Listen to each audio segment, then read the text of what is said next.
thinking about what is shaping our society to be the way it is, wondering how public policy marks the manner of our bearing? Pause. Think about it with intentional thought and consider where we go from here. Stay tuned and hear what Policy Fellow Lesvie Archer got to say about the importance of public policy research to fuel the loftier society engine. We'll dive into her insights and experiences, shedding light on the impact of research and the role of the public engagement in fostering a more equitable and sustainable future. Something to think about with Dale Happy Knowles. What we think, we become. What we radiate, we attract. What we imagine, we surely can achieve. Let's change the narrative 242. Welcome to Something to Think About with Dale Happy Knowles. All of you from all around the world, as far as Ghana, as we know, up to New York and Canada, Europe, down south. One or two people from Venezuela told me they watched the show. I didn't even know somebody was in Venezuela that knew me. But anyway, it is what it is. Love it. Welcome, Madam Archer. How are you today? Hi, thank you for having me. I'm great. Thank you. I'm happy to be here. Now, we talk under the trees. We're very informal. So if I will call you Madam Archer, unless you tell me to call you something different. Right. You can call me Lesvie, if that's what you're hinting at. If you're getting at Lesvie, whichever fine. name is comfortable for you, right? So that's fine. Lesvie is fine. I tell people to call me Happy. And so, okay. Yeah. But, it's up to you. What you want to be is what you ought to be. Cool. So, today we're going to have this nice, lovely conversation, and we'd like to thank our sponsors, DomDev Enterprises and Page Investments. And we want you to ask all the questions that you have out there in our digital world so that we could try and advance and elevate our intellect, knowledge, and how we could empower our society to become better. So, Madam, we talk about your bio. There's so much stuff built in that bio, but we're going to put that in some of the questions that we're going to ask. So let's start out with this particular one here, which was saying, most of us too often hear politicians and intellectuals throwing around this term of public policy. What is public policy? So public policy just refers to different actions and decisions taken by government that ultimately come down to three purposes: to promote social good, to regulate behavior, and to just foster a well-being, like to promote welfare in society. So it's just a group of rules and regulations and laws to foster welfare, good welfare, regulate behavior, and benefit society. So who is behavior? The people, the society, or? Well, the behavior of the public. That's why it's called public policy. So it's the citizenry. One of the challenges or the dynamics of public policy is balancing this idea of the individual with the collective. So navigating that balance between what is individual freedom and what is the best decision for the common good. Examples would be hurricane or disaster preparation. There's a point where public policy indicates you can stay in your home, but there's a public policy point or legislation where evacuation is required. It's mandatory because it's for the common good. It's for the good of the people. Right. That's when your individual will and choice must now yield for the sake of the greater good. So it's managing that balance and respecting it, but keeping that in perspective. Cool. So if we look at that then, where then does public policy fall in the whole scope of instruments of governance, right? So you have constitution, you have the laws, you have the different things and policies, practices, whatever you. Where would you say that fall in terms of the importance? I think one of the unique aspects of public policy when it comes to good governance is the flexibility and the Okay. some at times temporal nature of it. So we have laws and legislation that also can take a very long time to change and that stand for years, for centuries in society and that shape society. But when it comes to policy, for example, you may have minimum wage. That's a policy. That's flexible and it can change. You know, when you have like the government now has free breakfast for students. Like that's a Okay. policy initiative. So it helps manage. I almost see policy as like the COO, managing the day-to-day activities of society and promoting well-being through those day-to-day actions and regulating them, monitoring them, and enforcing discipline when necessary. Yeah, so basically, I guess you're saying also that the laws are structured and fixed kind of thing, and the policies could be dynamic so that it will tweak like the steering wheel, keeps you Right. Yeah. And like on the usually road. they're more easier. They are easier to tweak and the process is less intense and less cumbersome as changing a whole law, especially if something that may have to go through the constitution that requires a suite of legislative processes. And can public policy be in different formats, like just verbal, or it has to be written, or it has to be placed in a certain place? You know, that's interesting for you to ask that because one would want to say that a policy is something that should be written down and documented and legislated in that way through the official Okay. processes. But let's look at something like Bahamianization. Yeah. We just finished a project on Bahamianization, and for some reason, I could find no actual Bahamianization policy document. So Wow. the quest to find something that's written specifically for Bahamianization, can't find it. However, It's when you read, we see that. Oh, what do you want to say?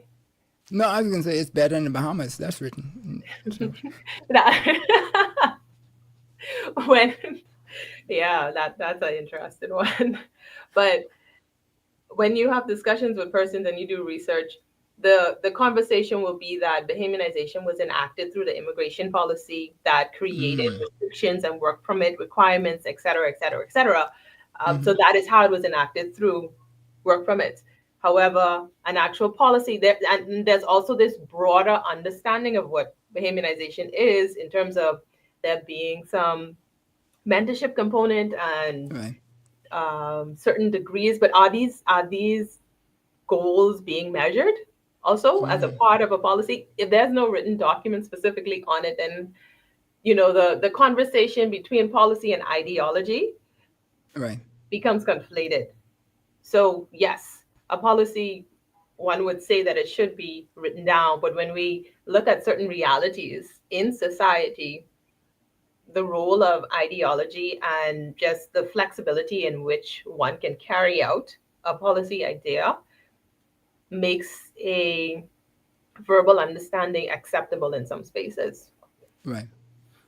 No, it's interesting because I know I was always told that whenever a cabinet minister or the like makes a public statement, that's a policy of government. So I guess that's on the fringe area of what is so and what is not so. I have Cool. no comment. So now, sorry? No, I said I have no comment on that remark. Yeah, I know. Yeah, we don't want you to dig into that space.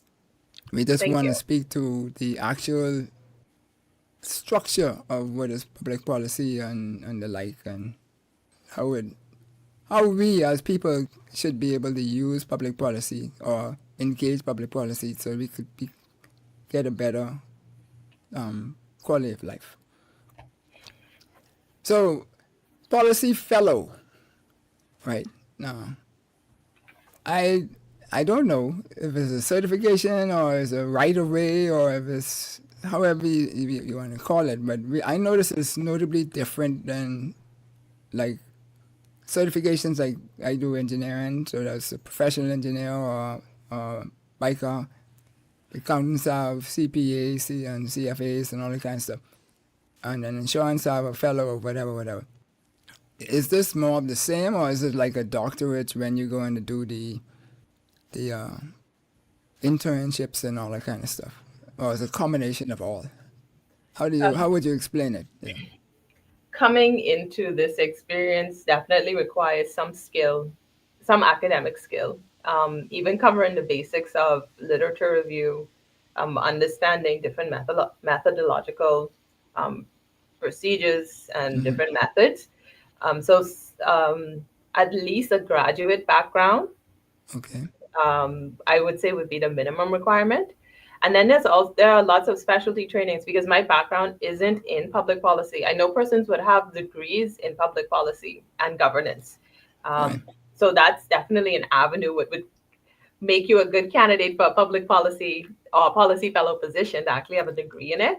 But my pathway was different. I had graduate studies and graduate work experience, but I came in it having to learn and upskill myself with each new experience.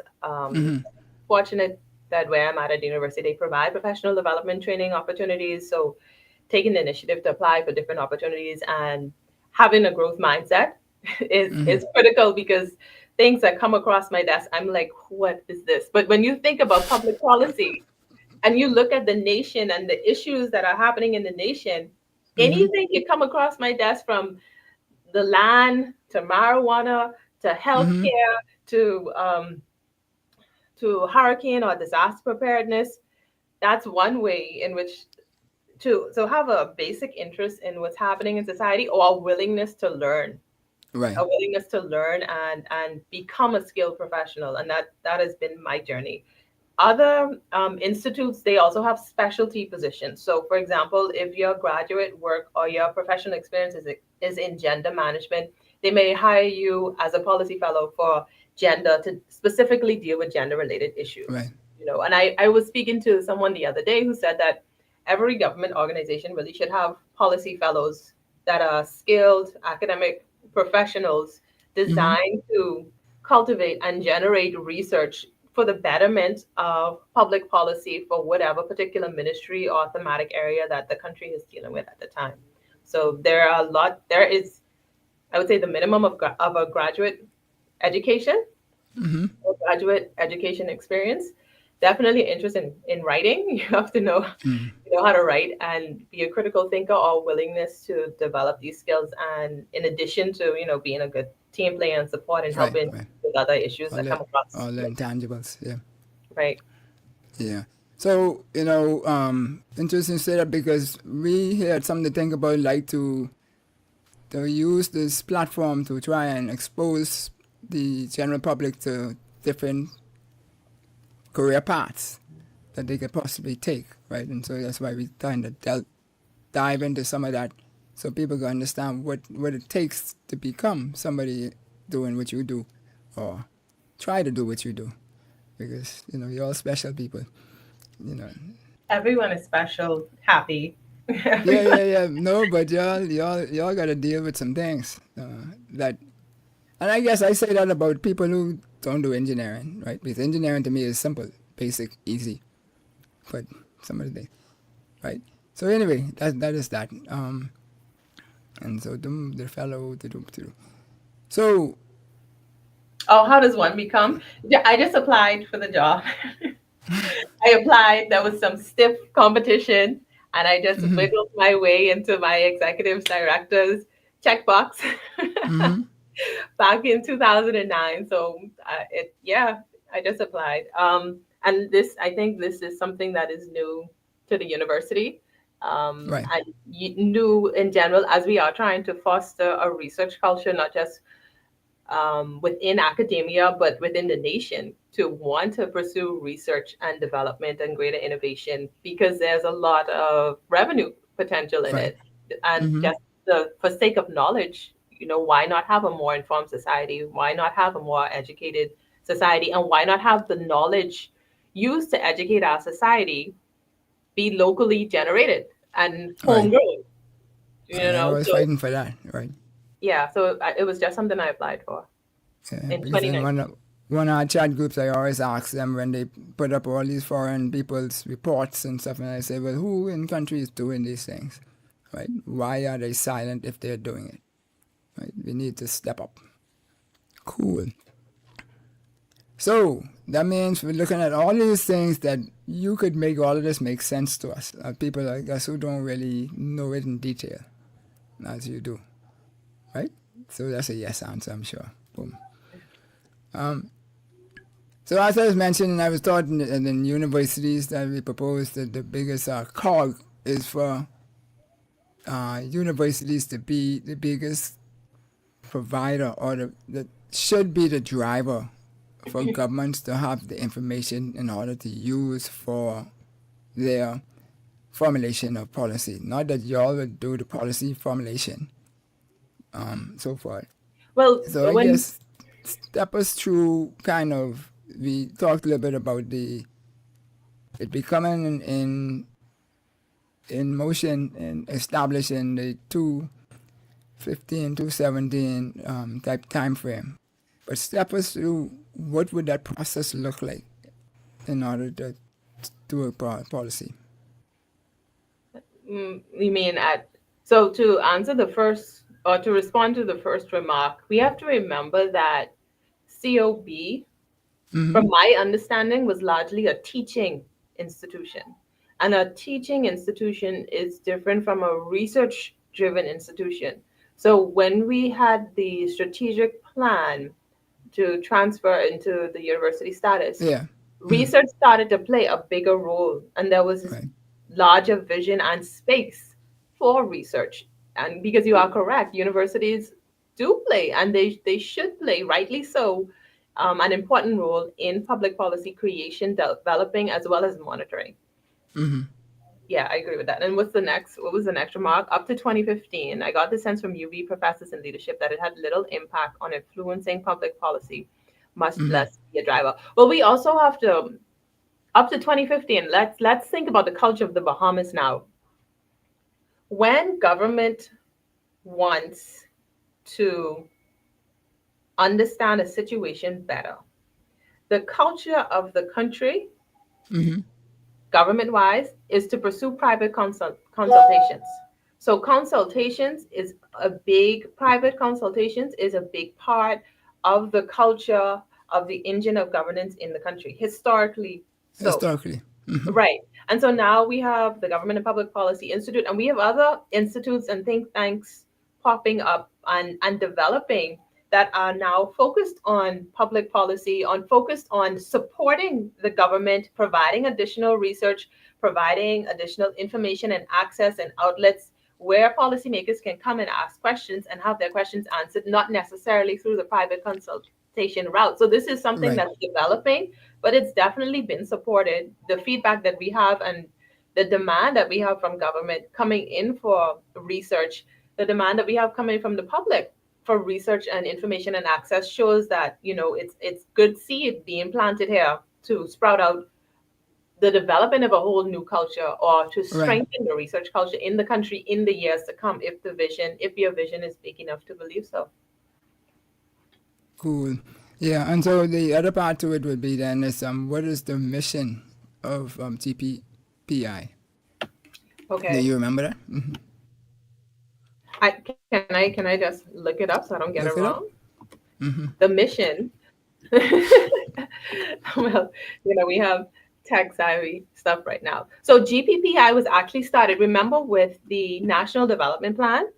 So GPPI was the institute created to manage the monitoring of the National Development Plan. Okay. So when you look at the development plan in the book, the big book, and it had these, what is it called? Key performance indicators, Right. and you split out the year. So the institute was created for a large part to monitor that over the time period of the plan.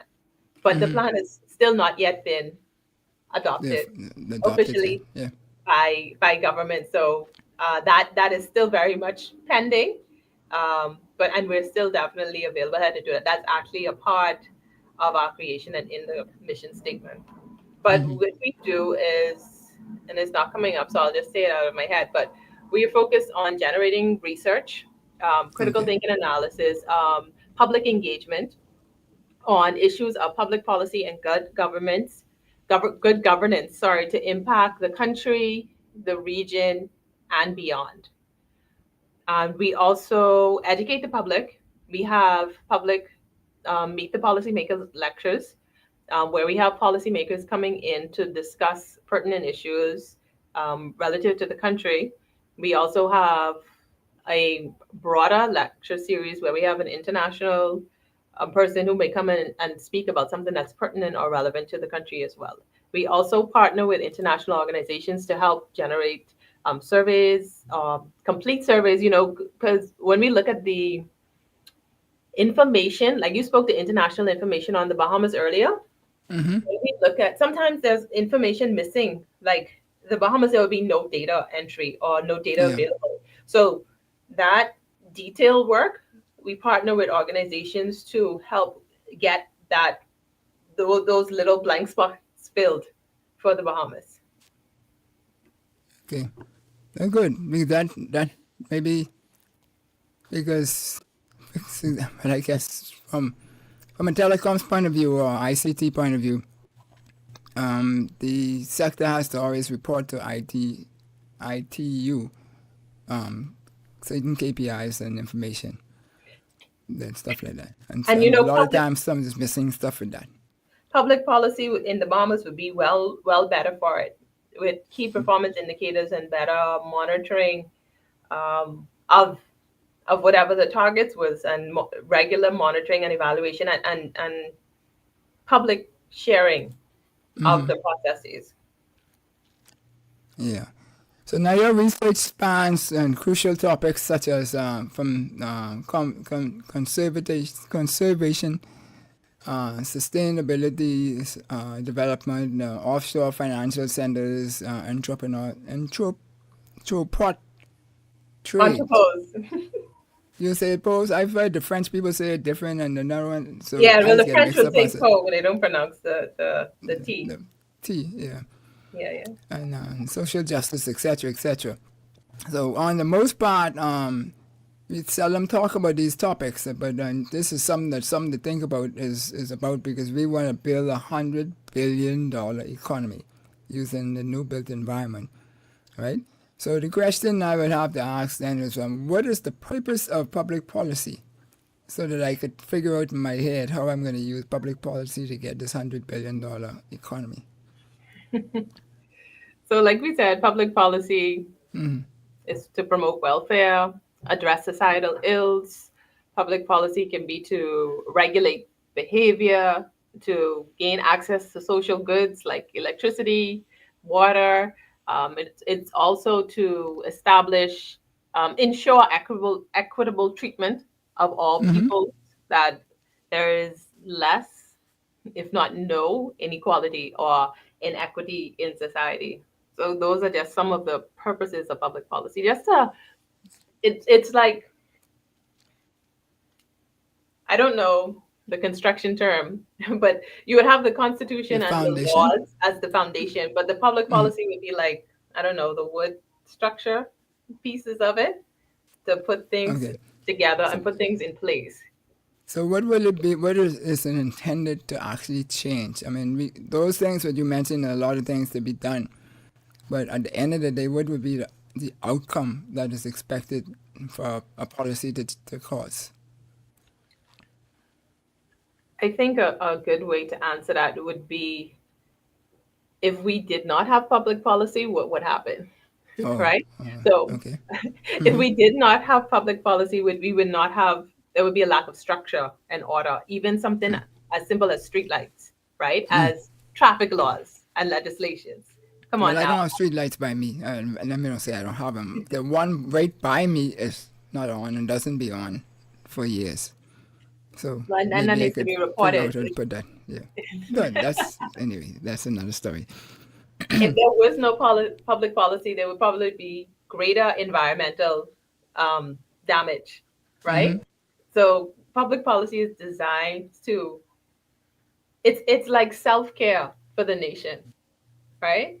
And you need to take care of yourself in order to accomplish your goals, to do what you Right. need to do. And so yeah, that's how I would say it. Public policy is self-care for the nation, for the people. For the people's them.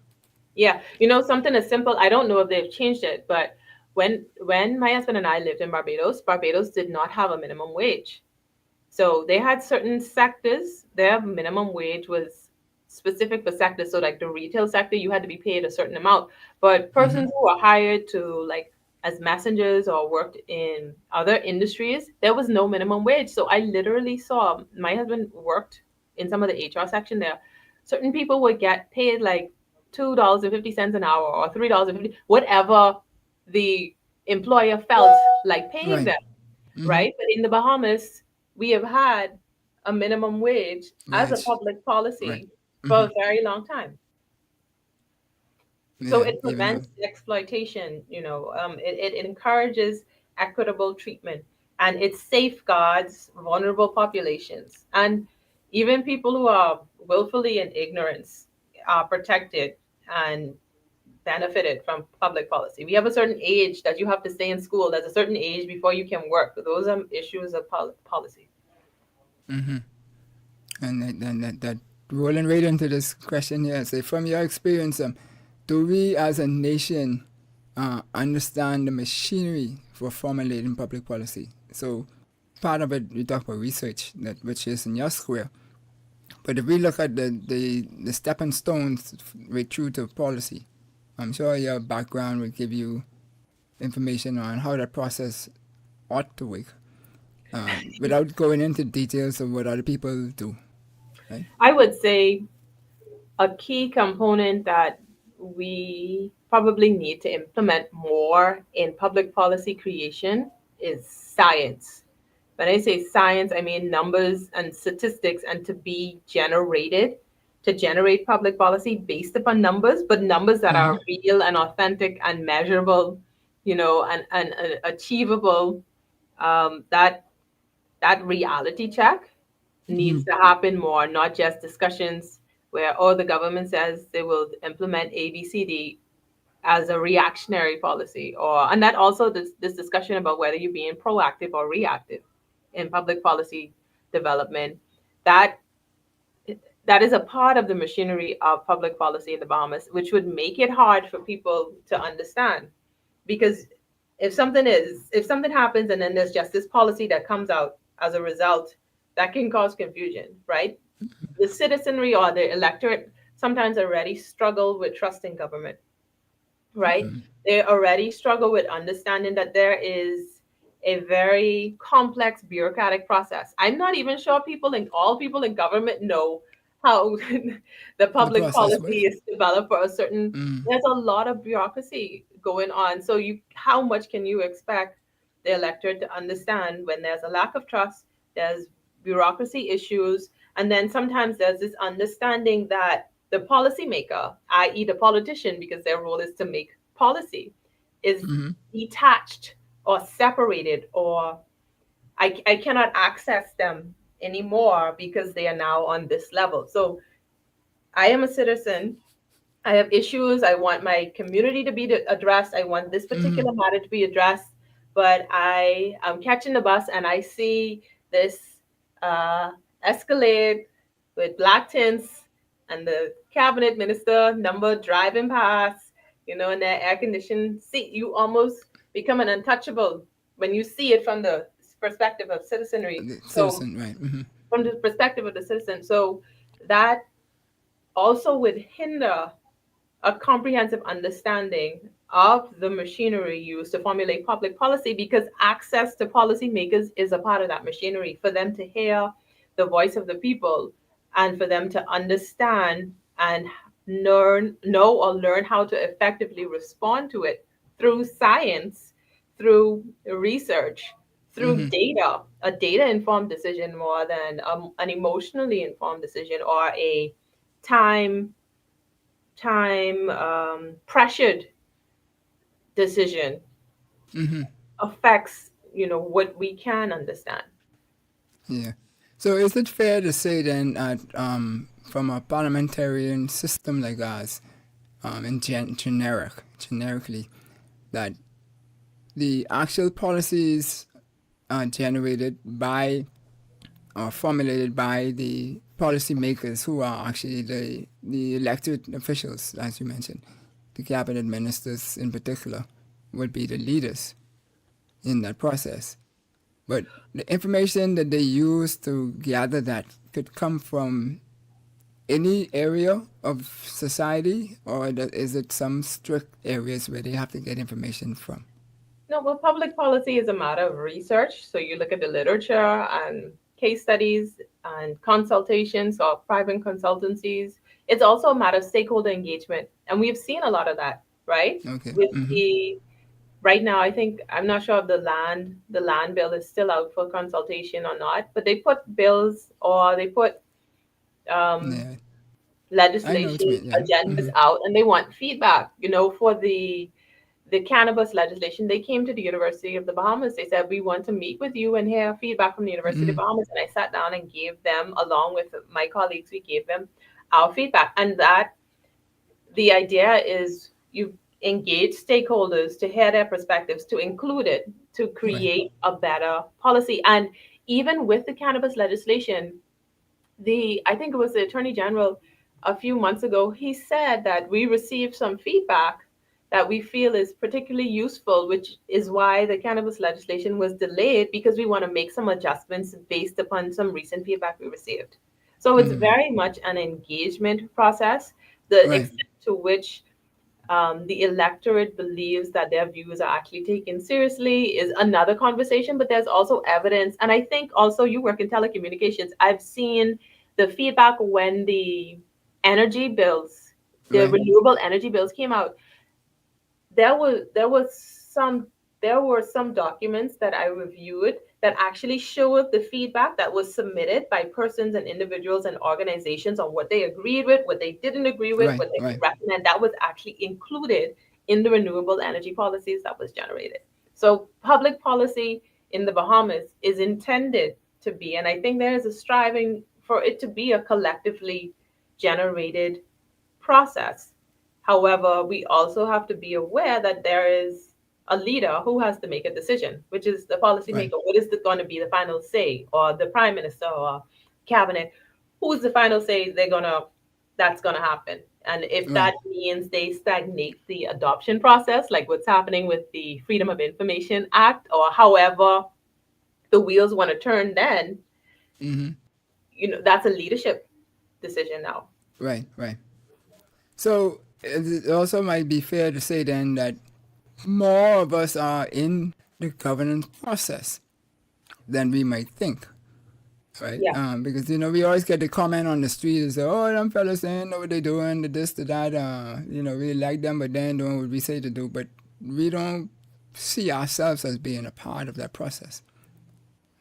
The fact that when there are strong headlines in the newspaper, or when there is action on the social media platforms or on the radio shows or podcasts, and government officials come out and respond, that is evidence that we are a part of the process. We are very much, like my executive director always says, policymakers are tuned to the voice of the people, in the sense that they want to win, they want to please you.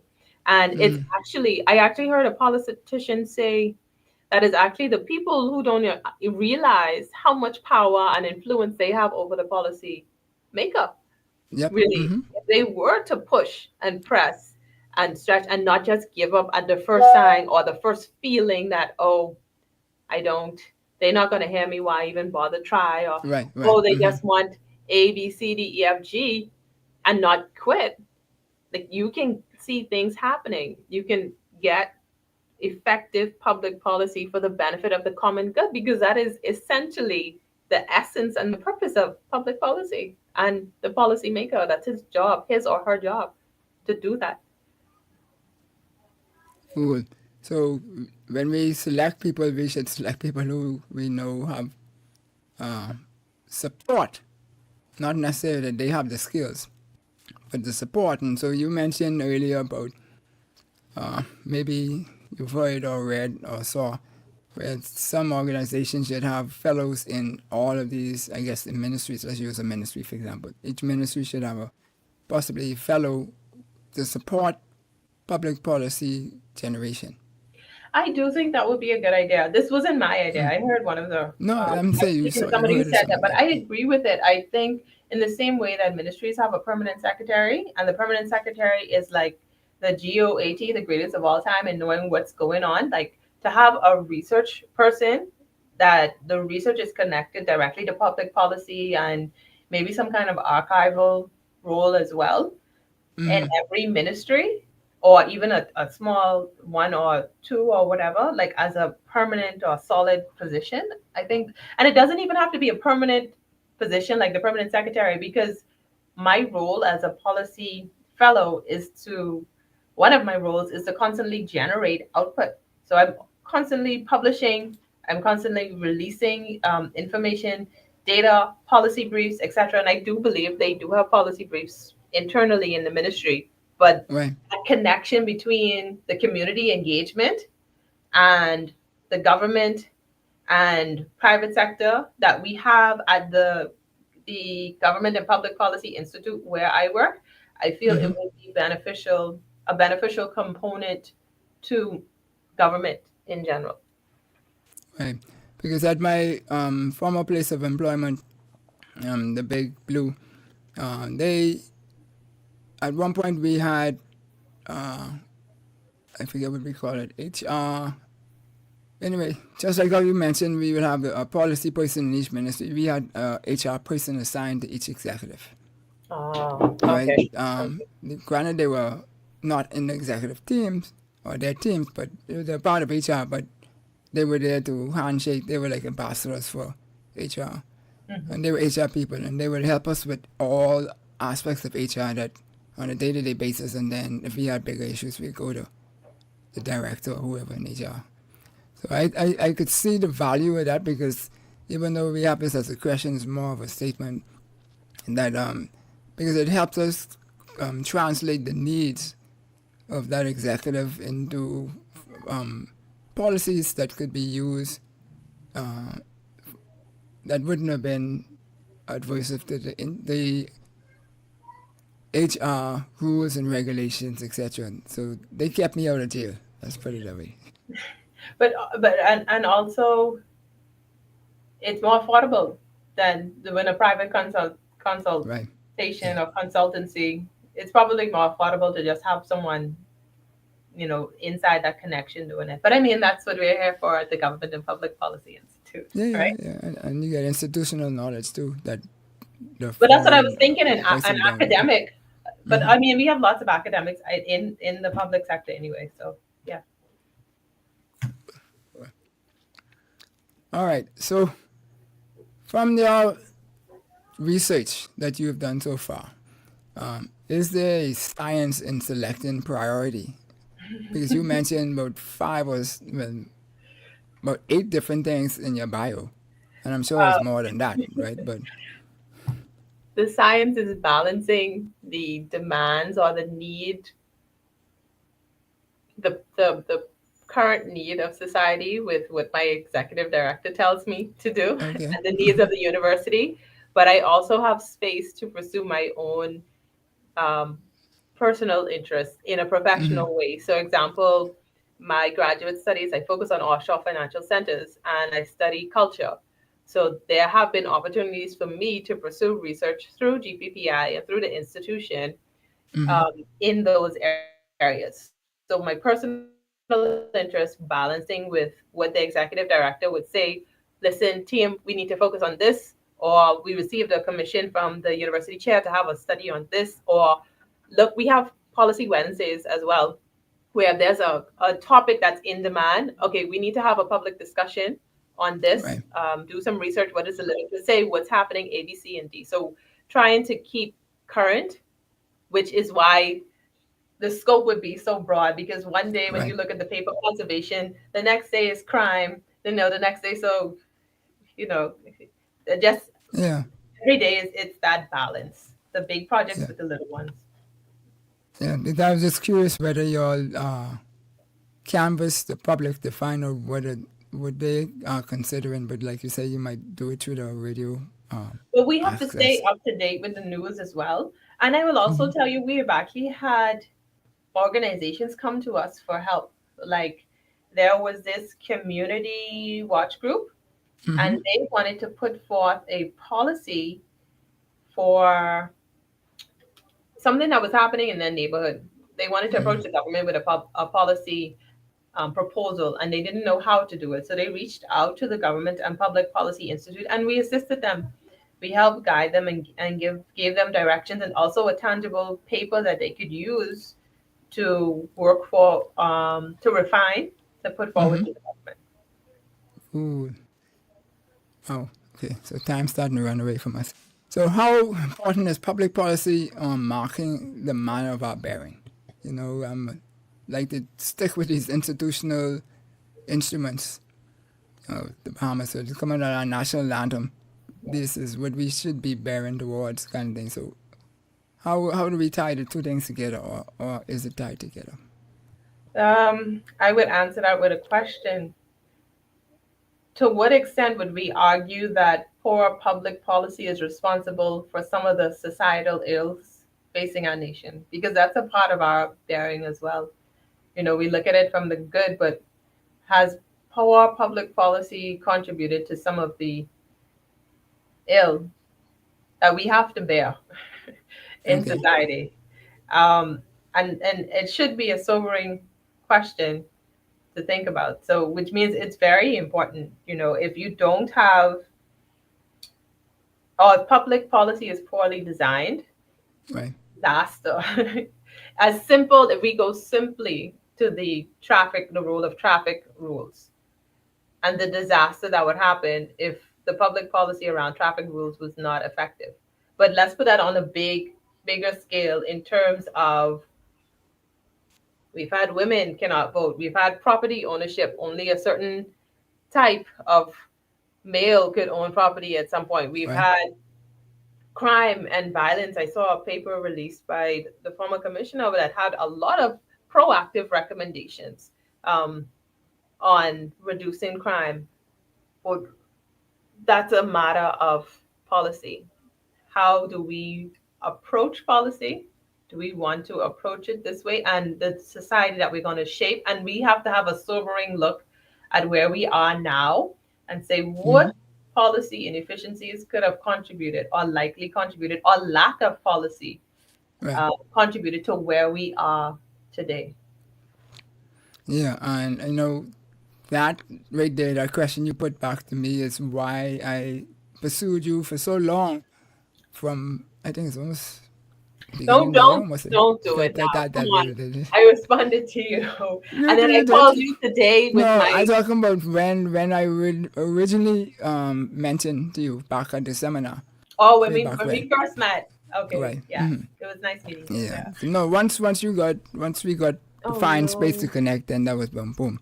So the reason I said that is because what I find is the like you say, there seems to be a disconnect between information coming from the people and going into the system. And so it looks like Levy's internet might have frozen. I don't know if she can't put her thumbs up or anything to say she is still there. But hopefully she'll be able to join us back. But we're here on something to think about, talking about the public policy and how we can find ways in order to figure out what it is, how it works, how we can benefit from it. That's the key item that I would like for us to be able to do, is to find out how we can benefit or how we can engage in that system in order to raise the level of our quality of life. That's our ultimate goal. From the conversation, we ask you that if you have questions and do jot them in the section so that we could then go forward and ask this young lady, this young professional in front of me, some of these questions that you might have. I know we tend to get caught up in some of the learning side of it, and there's like so much information that I didn't think you don't want to ask a question. Ask a question. Don't worry about it. And no question is a bad question in my book. And if my voice started to go, that's only because I went to see one double overtime or a single overtime game that really had you on edge on Sunday. But such like, welcome back. You know, that's one of the public policies that we need to fix also, is to make sure that internets don't go out, right? And so forth. Cool. So what I was saying was that one of the things that, for your question that you asked, would have been in terms of the connect or disconnect, that I feel that we not using enough structure to get information from the people in order to formulate public policies that will suit the needs of the people. Because they might be suiting the needs of the government as they see it, and maybe some foreign interests and whatever else. But the people have interests. And are we really talking back through these systems to get the appropriate answers? I think that is actually inherited from colonialism. I think that is a remnant of colonialism. And I believe that we do need to think hard and critically about how to decolonize our public policy development structure. Because in the colonial structure, you have the centralized government just making decisions and creating their influences, and the people just having to respond, absorb, yield. React. I'm not sure there has been a complete uprooting of that in our nation as well as in other nations. So I do think that's a issue of colonial legacy. Yeah, well, that will happen in time. That's not going to run away. But we see on the other side, that we have a development of the nonprofit sector. So we have some nonprofit advocacy groups coming up and seeking to educate society, lobbying in their own way, not American lobbying, but in their own way, put pressure on government to hold them to account. You know, that, and then when we have other legislative structures in place, such as the Freedom of Information Act, that can empower people to further hold the government to account. I think we will have a stronger cohesion when it comes to developing or formulating public policy. Yeah, I think it's going to accelerate because everything is going exponential in time.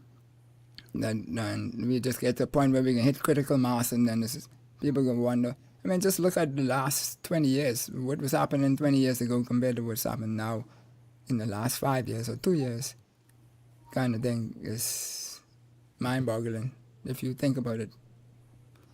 Right? So, one of your recent publications, and when I say yours, I mean the organization. Because I don't know if they give you royalties for it, but anyway, that's another story. Talk about that one on the side. Writing is a part of the job. Yeah, but the cost of living and the definition of the middle class as you define it, or as your body defined it in the study, the research. I think that has stirred a lot of conversation, because one of my brother was one of the first people to jump on me about it, and I was like, well, you have to listen to what is said so you could figure out what was the perspective. You can't just pull something off the sheet because it was.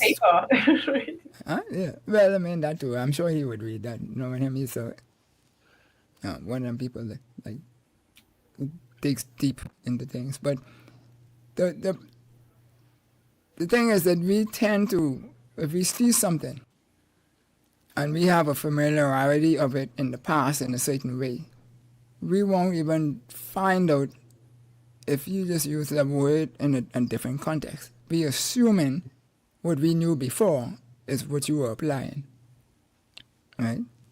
And so when we look at that, what percentage of the people who would have been yakking. I know there's no scientific information on it, but what you would think it would be more of the young people who were responding, or the older persons, or whatever you who had, I don't want to say opposition, but concerns. Let's use the word concerns. Um, I'm not sure how many avenues there are for young people to respond, or how many avenues that young people are taking or embracing to respond to studies like that in such a loud way. I don't know. Um, so I don't know in terms of what percentage was driven by the youth. I would assume that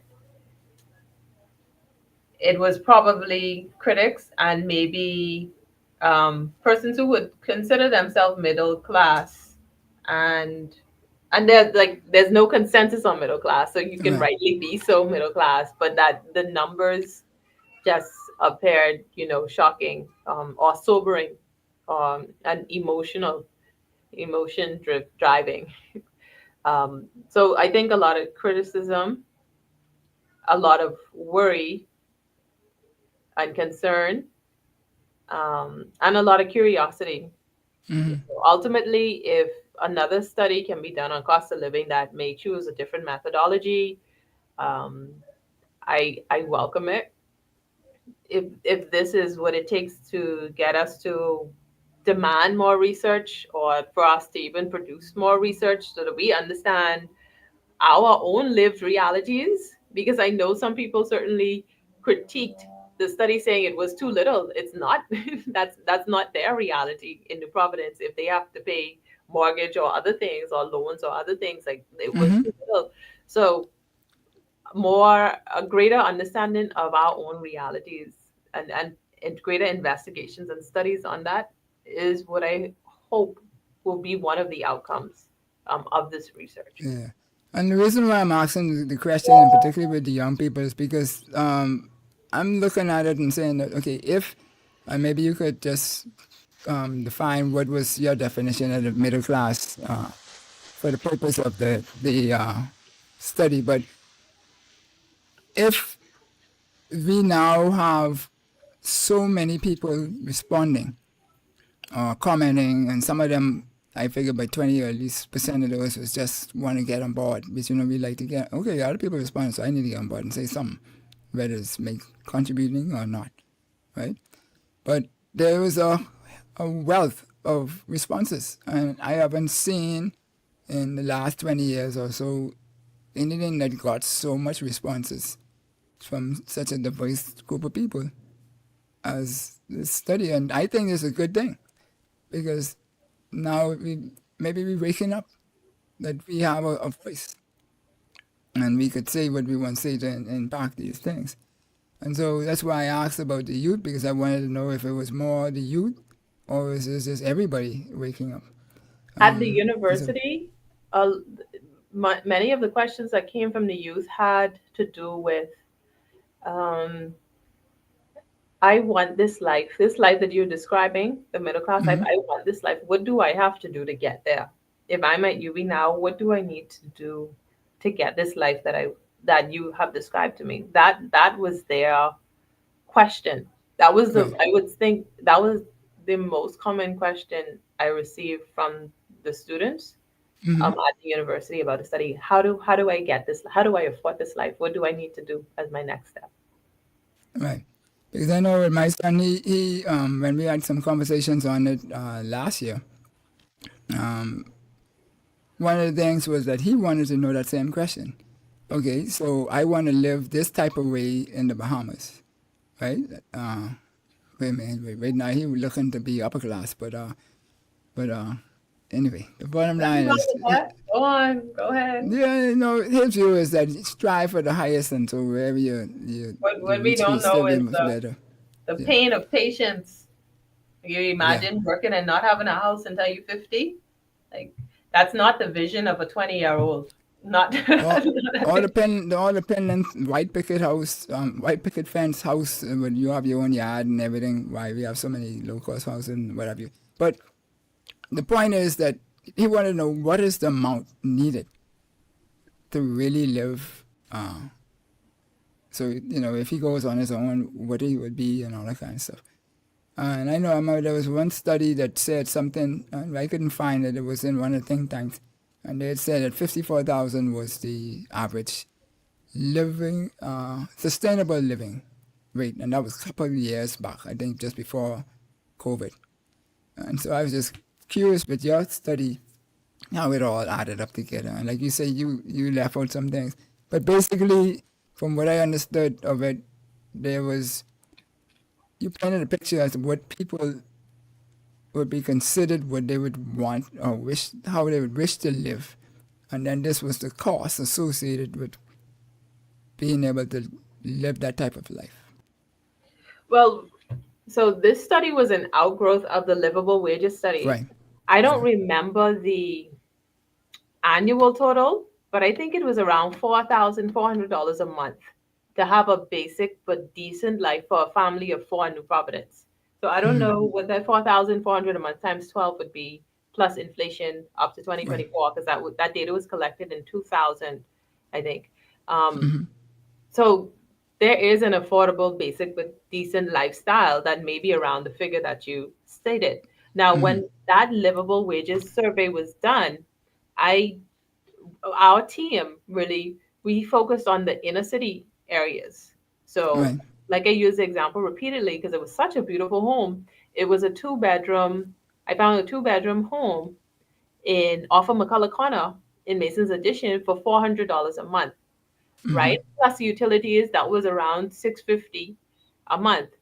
That is affordable, but the question was, that is affordable for some people because the lady and her family who lived in it was a minimum wage worker. So if you actually put that $650 against her minimum wage salary, that's tight. That's tight when you're not considering transportation, when you're not considering food, right? You're not considering just other essentials dealing with children. That's expensive. That $400 a month, but it does exist.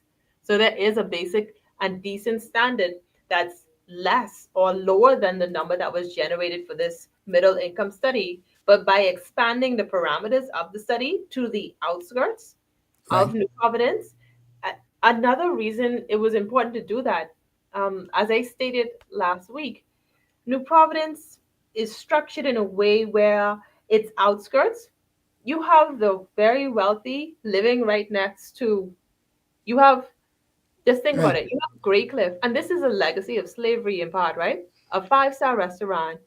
And when I read the history of it, it was built because the slave owner wanted to look down on his slave. So there was all lower income around it. So when you go and you're like, why is this 5-star restaurant here where all of this lower income structure is? That was the idea behind development. You have the Life of Key, but right next to the Life of Key, you have the Mount Pleasant. We have the Adelaide, and we have the Gambia village. This is where our people live. So the areas that I circled for the middle income or the middle class study, cost of living, considered that. We have this juxtaposition in the way Nassau was formulated, not Nassau, New Providence was developed and constructed, that has these levels of inequalities so close to each other. Right. And so that was considered. Yeah. And for all you out there who talk about us being only Nassau-centric, the study didn't just cover Nassau. But if you want to get more into more of the deeper South Islands and stuff like that, dig in your pockets and come up with ways of funding it, because I think one of the families funded your last study, right? No, you mean the Wilson Family Grant? That's for the cultural value study. So that's something completely okay, that's a different more of that next year. That'll be coming out next year. Yeah, but the bottom line is that things take money to do, so you gotta. It's just an issue of public policy. How do we fund our society? Yeah, and so with the youth again, what did they find intriguing about the policy, public policy? I would pause at the question of intriguing, because if I were to interpret it as Where do I hear youth making the loudest voice in public policy? That would be climate change and environmental sustainability. That's where I hear and I see them. You have the Bahamas plastic movements. You have my friend Nikita in Cat Island. You have the Young Environmentalist Program. Like there's so many initiatives that are youth led, youth driven. We have the Ambassador Program, Sustainable Development Goals. That's where I hear their voice crying the loudest. But in terms of what actually matters to them, that they may not be speaking of, or that those who may feel that their concerns aren't worthy of being addressed, but it's like a very popular issue. I don't know because I don't hear those voices. Um, and that's an area that needs to be studied. I have this study that I briefly mentioned, the Cultural Value Survey. I do have youth perspectives on what is important for them in terms of public policy. That's going to be released next year, but I can tell you the top three. But this definition of youth focused on 18 to 30. So I didn't Okay. do the other youth because that's a different ethics Right. requirement. Number one, the family. So family structure is important for youth. Number two, transportation. So the need for a decent, reliable, maybe 24 access public transportation system that would Yep. definitely increase productivity, that would save money, Yep. that would increase health and wellness because it would naturally make societies more walkable, and more safe and less polluted, since we all on this climate change bandwagon. So that was important to them, transportation. And the third issue was having a job. So they are very conscious and sensitive of their economic or financial, or maybe the country's economic situation, maybe of inequality, seeing certain things, and one of them, maybe it's materialistic driven or their own personal finances. No, So I think it's more survival than anything. But I know one of the things I know we keep talking job, job, job, job, job, job, job. Or at least the elected officials like to push job, job, job, job, job in their heads agreements and all that kind of stuff. But the Gen Ys and Zs and the rest of it, they are more entrepreneurial minded. So I think we should boost up the support to create more entrepreneurs. That that if that were to be, and the government has taken very obvious steps to promote entrepreneurship. However, if that is the truth, the my recommendation, the public policy would actually be to pursue education, would be to push education, because even if you're an entrepreneur, you really need to have a solid education in entrepreneurship, in finances, and even whatever your product is, you need to know it. I yeah. had a discussion with a 23-year-old who critiqued me. She's a family member. And, she said, let's be us young people, we're not interested in education like you were. You're still in school now in your 30s. People don't do that. Like there are other ways to get money. Like you could do other things to get money, like be an entrepreneur. And in my head, I'm like, being an entrepreneur still requires education. Like it may not be the traditional path that I took with graduate studies, but you still need to become a specialist. Hello, because we're talking about knowledge, understanding, wisdom. So if entrepreneurship, and if that's something that is essential, or seems to be a positive direction for youth in the country, the biggest and probably the most positive and most value added or ROI approach would be to promote education. You need to be educated to be an entrepreneur. However, you get that education, or the different education avenues through skill sets or certifications or trainings on financial, like that's up for discussion. But push education on them, not just entrepreneurship, as something separate from learning, from knowledge, from understanding, from wisdom, which is what philosophy knowledge is. Yeah, yeah. So you have all of that, and my view of education is the academics, is experience, and is exposure. A blend of the three of those have to happen. And so when you add that as your foundation, yeah, you have to have that to do either a job or to be an entrepreneur. It's so forth. So if the public policies can shape our beliefs, And we subscribe to something to think about. What we think, we become. What we radiate, we attract. And what we imagine, we surely can achieve. Then the question is, how would you recommend public policy be created to foster the national attitude that we desire as a people? You have to first focus on what is the attitude that we actually desire. Like, we still have not adopted the National Development Plan. What is the vision for the nation? We say Christian principles, but then you hear that being scoffed so much. So, what is the attitude? If you don't want Christian principles, what do you want? Like, that needs to be established first. Write down the vision and make it plain. Then he who has it can run with it. So I can't say we create in public policies to what end.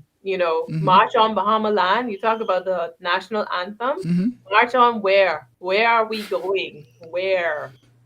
Bahama land. Where do people want to go? But you're saying you don't know where the people want to go. I don't see it written. Cool. Okay, so as a young professional, what would you wish to see more of in public policy to be most effective?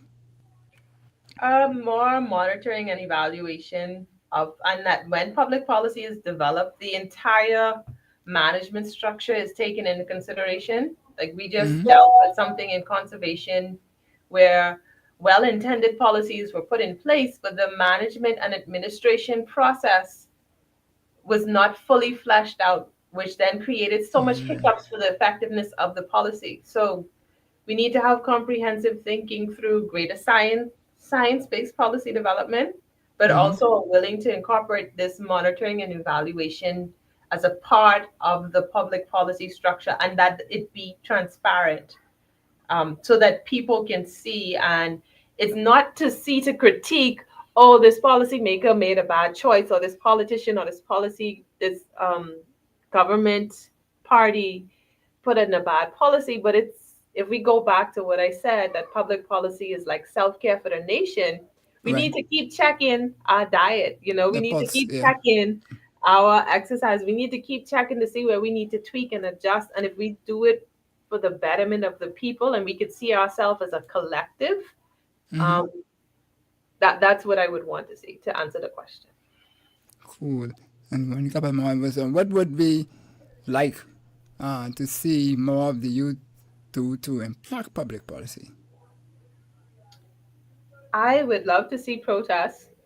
I said protests, but not just protests, just even not aggressive protests, but like even just protesting issues to come together as a collective. I had mentioned one time, when I saw the survey results saying transportation is really important, I wish we could and I don't even know how to do it. I'll be honest, I don't know how. And like I told you at the start, Happy, there's a big separation between politicians and what I do. Policy. I don't mix, I don't cross over. I don't want to cross over. But if there was like a petition to make policymakers catch the bus 1 day or 2 days or for a week, so they can experience what the average Joe has experienced, and the objective is to influence policy or to put pressure on a more effective and efficient transportation system. That's something that could be youth-led and youth-driven. You know what I mean? To go out and no, y'all catch the bus like us today. Come on, let's do this. Or something like that. And I think there was also a suggestion a few years earlier to have some kind of open space in downtown where persons could go, where persons could go and they could speak their public policy issues, like some kind of platform. Do it in America. Like there's a certain day and time where communities could go and just express their grievances, but in a public policy way. I don't know how else to. Yeah. Well, I think we'll have to put that in social media somewhere, because people ain't come down just to do that, because they fight in traffic and this and that on the whole. So, right, transportation. Right. And transportation been an issue since I was in high school. So listen, I pulled up a document from 1940s. It said the Bahamas was the #1 importer of cars in the region. So that was even before we were independent. There was a transportation before issue. I was here. Yeah. So. Okay. My high school was not 1940s. No. Cool. All right. Up and up now. So, is the you aware of these needs that they and that they can do these things? And why I'm saying youth so much is because Abraham Lincoln said that the philosophy in the classroom in one generation will be the philosophy in government in the next. And I don't believe we have lived up to that in our country. We're still in 2 or 3 generation philosophies back. But I'm thinking that it's only because we are not engaging. My generation was promised, and we sat back waiting for the promise. Some things we did, and some things we just still sitting back and waiting today. And so it just passes. And so now the younger ones are less, what's the word I'm going to use? Less complacent. Let me use the word complacent. My question would be, where did the idea come from that government has all of these solutions? That once you tell government, you just sit back and wait and not be an Maybe for active majority part? rule time. Yeah. Really? And then, but the other question is also, how can the youth be involved if they don't know? Is civics being taught in school where you learn the basics of Yeah. it? I know what you If, mean. if it's not being taught, then you're fostering a culture of ignorance. So then to ask if you're now aware of what I have been not trained to be aware on in the systematic structure of education in the country, is that really fair to me? Really, we know the law often and we have a run-in with it. Oh, I Or, didn't know. Ignorance or is no the, excuse for the law, even though yeah. there's systematic ignorance. Yeah. Well, what you just said is the reason why the show exists, right? Is because there's too many things that we don't talk about, or we don't socialize, or we don't have in our school systems. And the view is just to try and get as much as that out whilst I'm still on the site. And we can get whatever piece it is, like Dr. Miles Monroe say, don't go to your grave full, go empty, kind of thing. And so in time, we will change, and hopefully it will be for the better as we go. So you mentioned that they might not know, but is there speed bumps that we can move in order to help them know? I would say to start where you have control. That's in the family. So talk to your children about the Constitution. Teach them it. Talk to them about the law, just like how you talk to them about what they should and should do at home, what they should and should do at school, what they should How and much should do how at much rent they church. should pay? What should they do? What is their expectation as a citizen of the country, for the country, and of the country of the Bahamas? Teach, teach it at home, um, while you demand it be taught in schools. Cool. Okay. So my last one, I think it's my last one. Or maybe one more. Out of all the years we've been practicing, what stands out the most as our strengths and weaknesses in creating sound, authentic public policy that directly serves the needs of the nation? What do you think would be our flagship?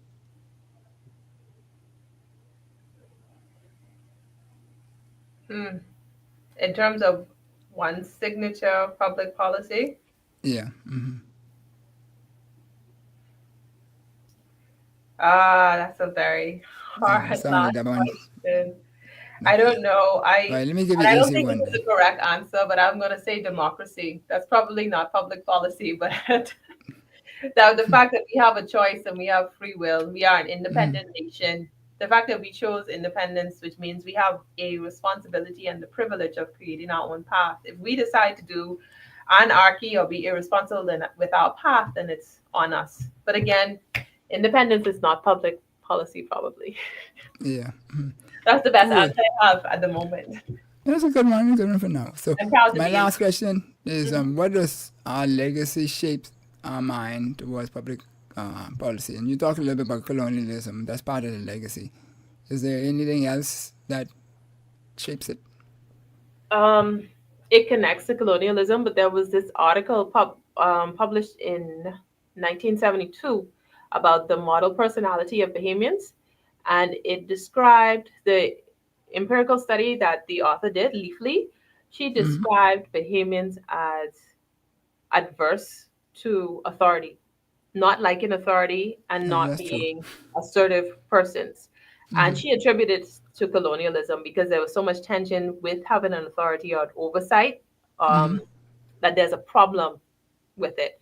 I believe today that there's still some problem. Let me get to her point. She connected this discomfort of the Bahamians with authority and being assertive as a problem of, as a lack of self definition. She Wow. said her research findings showed that Bahamians had a strong sense of purpose, psychological well being. Bahamians are resilient. They describe themselves as resilient, they describe themselves as well motivated.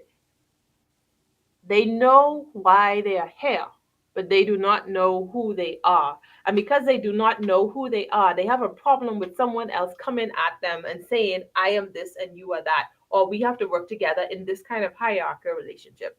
So the question is, do we still struggle with self definition today, which is separate from having a strong sense of purpose? Wow. That is the legacy that this author identified, that I wonder still carries on today, Today. that Could affects be. public policy, because that would mean, that would explain why policymakers don't even want to be transparent fully with sharing information, that why they don't want to be held accountable, because there's an authority issue.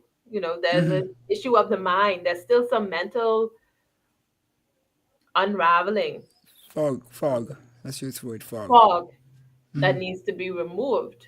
Um, that's what I think when I think about the legacy that has shaped our mindset. Do we Wow. know what we do, but do we know who we are? That's powerful. We know what we do, but we don't know who we are. Well, we the valley. Anyway. I mentioned that house in Mason's edition for a reason, because I grew up I a little know. bit different. I'm not a valley, by the way. No. So my first group was Saxons and then one family. Okay. So, cool. Well, we paused, we thought about it with intentional thought, and we've now come to consider where we go from here. Tell us what you want to us to say to the public. I need not ask this question because that's going to be another time, and you've already been generous with your time.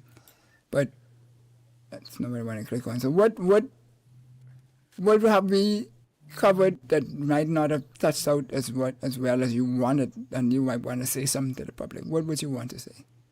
Nothing. To close out.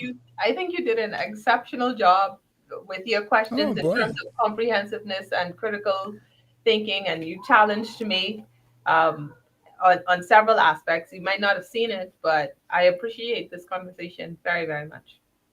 Thank you for coming in to something to think about and joining and sharing the nuggets that you have in your brain box and support systems to help grow this country straight to straight. To God be Love the it. glory.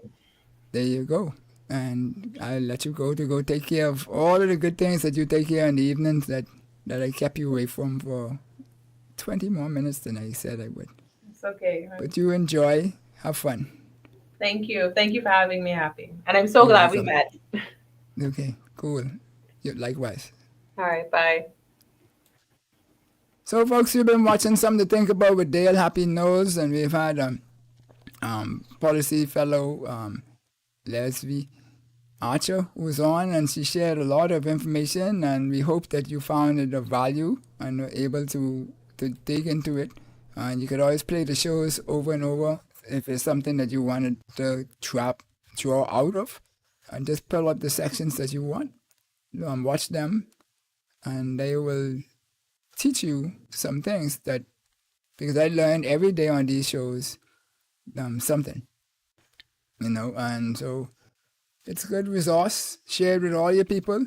Don't forget to hit the like, because the like is what's going to tell YouTube that you like this type of information, and it tells me that you actually like this type of story or type of show. Not the show itself, but the content, the guests.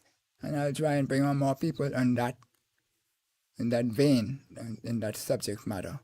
So until next time, you do enjoy and spend the rest of your evening. Be safe. Make sure you eat and rest. Those things are important. Peace out. Enjoyed the show? Then subscribe to us for more educational and inspirational content. Ring the bell so you never miss a show. Let's change the narrative 242.